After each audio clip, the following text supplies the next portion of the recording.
Hi everyone, welcome to this course. In this course, we're going to learn how to build web applications using FastAPI. FastAPI is a popular web framework for building web applications using the Python programming language. And the reason as to why it has become popular is its ability to allow you to build something performant while also being simple and helping you use modern Python features.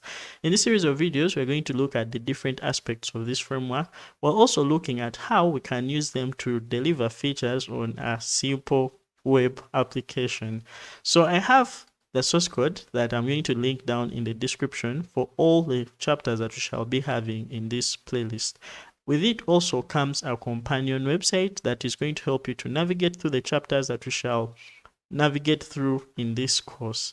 So I hope you enjoy this video, and let's get setting up our environment so that we can build our FastAPI application. To begin our project, we are going to need some sort of folder in which we're going to install our dependencies. So to begin, I'm in VS Code and I'm having an empty VS Code, so I haven't opened up any folder. I'll go ahead and open up a new folder on my file system. Now I'll create one within my home directory. So I'll go ahead and open one. I'll call this bookly. And once I've been able to create it, I'll go ahead and open it up in VS Code. Once it has been opened, the next thing is going to be for us to create a virtual environment. A virtual environment is a special folder that is going to allow us to isolate the Python we use for running our app from that we use for running our system. Now within that virtual environment, we shall also do things such as installing dependencies that are specific to only our project.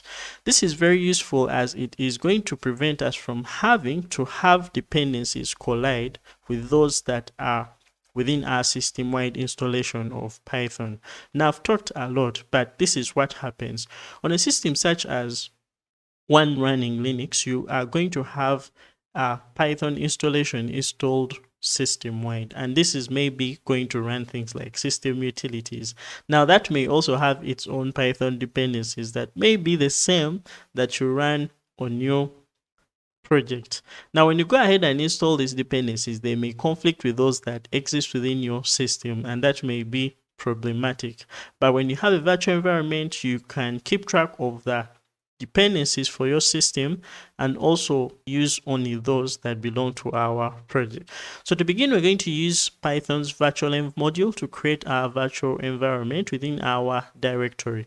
So what I'm going to do is to close what we have right here and open up a new terminal. Now here in VS Code, I can use Control backtick, and that will go ahead and open up our terminal right here. I'm using the bash terminal, but you can use CMD or PowerShell or anything that you're comfortable with. So to use Python's virtual env module, we shall say Python 3. That's what I'm going to use on Linux, and then I'll call -m, and the reason that's why I'm calling -m is to call the module as a command.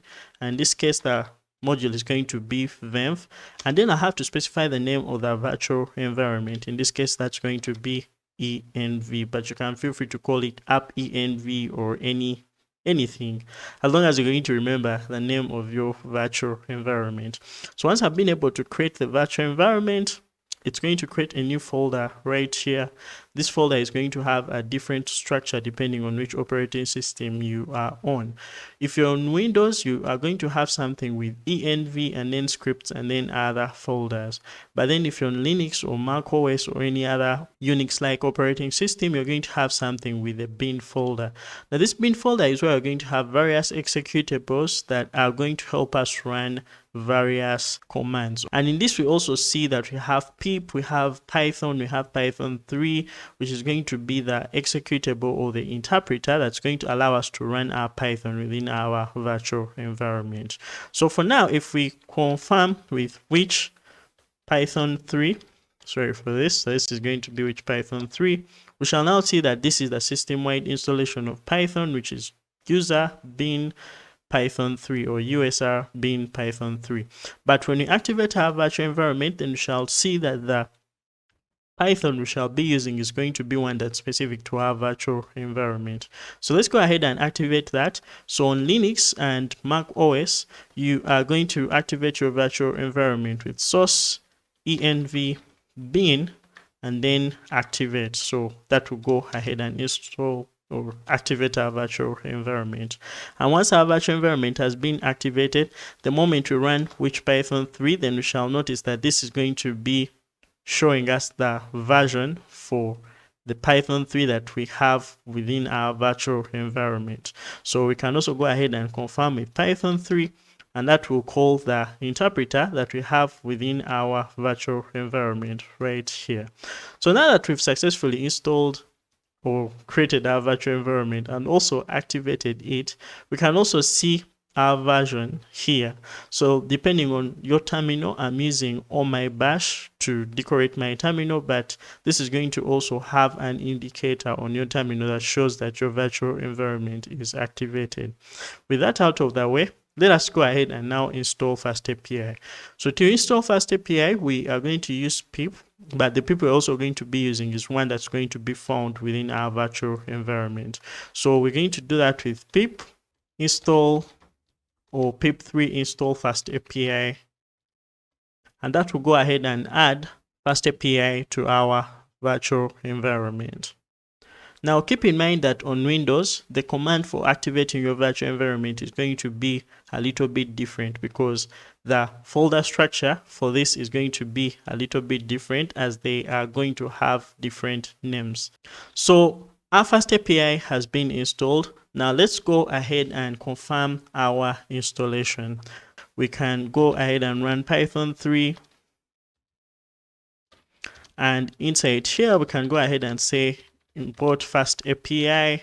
If FastAPI is installed, then we shall not get any problems.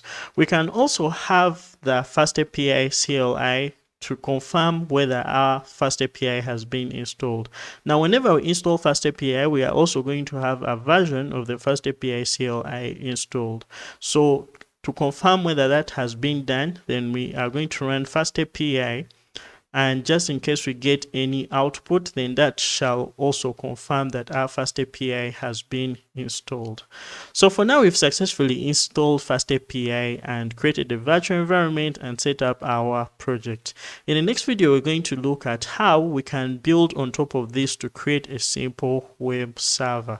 I hope you've enjoyed and learned from this video, and if you've done so, please leave a like and do not forget to subscribe if this is the first time you've come to this channel. My name is Ali Jonathan, and I create videos around programming and API development just like you see right here. So I hope to see you in the next video, and thanks for watching.